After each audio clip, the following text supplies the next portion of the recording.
Welcome back. We're dealing with Chapter 10 of Healing America's Narrative, exploring Donald Trump's embodiment of the collective American shadow. I just want to go through some relatively quick bullet points to set the stage for some of the things we'll go into a little bit more detail with.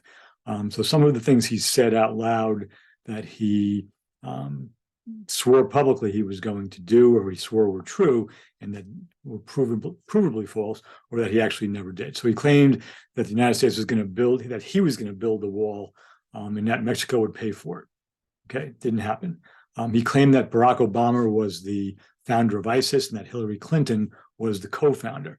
He later claimed that he was only joking when he said that. You can look at the just Google that, find it on YouTube is probably the best way. Look at the news clips that show him saying these things to his followers and see if it seems like he was joking.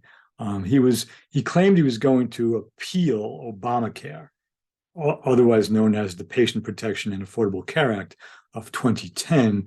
He's going to repeal this in the first 100 days in office and replace it with something better, terrific, and great. He repeated various iterations of that promise throughout his entire campaign, and throughout his presidency. He obviously didn't get that done. And in fact, in 2017, and I'll quote this in a future episode, he said, healthcare is really complicated.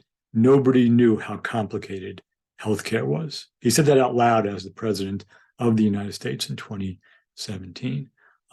He claimed more than once, I've done more for Black people than anyone else.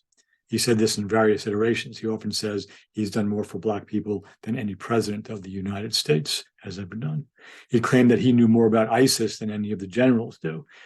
He claimed that Senator John McCain, who was a Vietnam War POW who was tortured, was not a hero, because Donald Trump says he likes guys that weren't captured as heroes.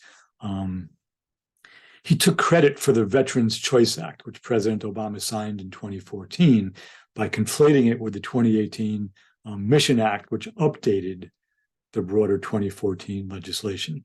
And on January 6, 2021, something we'll return to, he repeatedly incited his supporters to march to the Capitol and, quote, stop the steal.